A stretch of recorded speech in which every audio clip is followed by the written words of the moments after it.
ഇബാദത്തിൻ്റെ കാര്യത്തിൽ മഹാനായ ശൈഖുന വളരെയധികം കൃത്യനിഷ്ഠ കാണിക്കുന്നവരായിരുന്നു.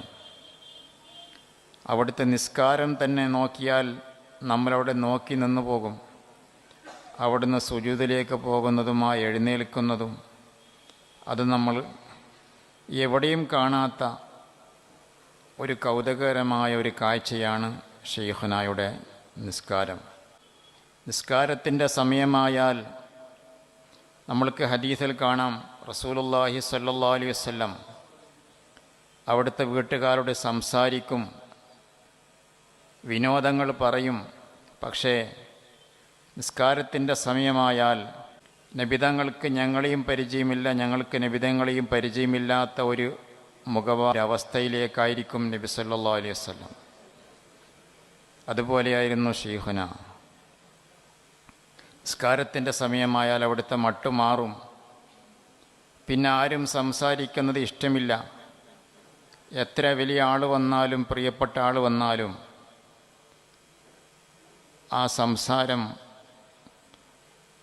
ശൈഖുനായുടെ മുഖഭാവം കാണുമ്പോൾ അറിയാം ഇപ്പോൾ മിണ്ടുന്നത് ശരിയല്ല എന്ന്.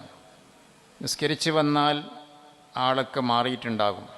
മഹാനായ ശൈഖുന തഹജ്ജുദിന് എഴുന്നേറ്റാൽ നമുക്കറിയാം, ഹദീസിൽ സയ്യിദനാ റസൂലുള്ളാഹി സ്വല്ലല്ലാഹു അലൈഹി വസല്ലം തഹജ്ജുദിന് എഴുന്നേറ്റാൽ സ്വീകരിക്കുന്ന പല സുന്നത്തുകളും അവിടെ വിവരിച്ചിട്ടുണ്ട്.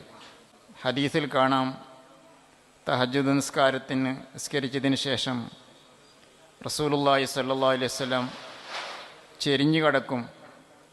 ചിലപ്പോൾ കവിളിൻ്റെ അടിയിൽ കൈവച്ചുകൊണ്ട്, അവിടുത്തെ കൈപ്പത്തിയിൽ കവിളി വെച്ചുകൊണ്ട് അല്പനേരം കിടക്കും.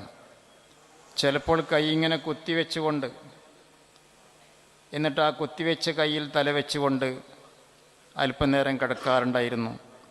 ഇങ്ങനെ പല കൈഫിയത്തുകളും നമുക്ക് ഹദീസിൽ കാണാം. ഈ പറഞ്ഞ എല്ലാ കൈഫിയത്തും ശൈഖുന തഹജ്ജുദിൻ്റെ സമയത്ത് ചെയ്യാറുണ്ടായിരുന്നു എന്ന് അവിടുത്തെ ഖാദിമീങ്ങളിൽ നിന്നും നമുക്ക് കേൾക്കാൻ കഴിഞ്ഞിട്ടുണ്ട്. ഒരു കാര്യം സുന്നത്താണെന്നറിഞ്ഞാൽ ജീവിതത്തിൽ ഒരു പ്രാവശ്യമെങ്കിലും അത് ചെയ്യണമെന്ന് ശൈഖുനാക്ക് നിർബന്ധമായിരുന്നു. ഒരിക്കൽ തലക്കെട്ട് കെട്ടാതെ വെറും തൊപ്പി മാത്രം വെച്ചുകൊണ്ട് ശൈഖുന യാത്ര ചെയ്തിട്ടുണ്ട്. അതിനെക്കുറിച്ച് ചോദിച്ചപ്പോൾ സയ്യിദനാ റസൂലുള്ളാഹി സ്വല്ലല്ലാഹു അലൈഹി വസല്ലം ചില സമയത്ത് തലപ്പാവില്ലാതെ തൊപ്പി മാത്രം ധരിച്ചിരുന്നു, ആ ഒരു സുന്നത്ത് ഞാൻ ഹയാത്താക്കിയതാണെന്ന് പറയും. ഒരിക്കലൊരു ചുവന്ന തലയെക്കെട്ട് കെട്ടിക്കൊണ്ട് ശൈഖുന ദർസിൽ നിന്ന് നാട്ടിലേക്ക് വന്നത് ഓർമ്മയുണ്ട്. ഒരു പ്രാവശ്യം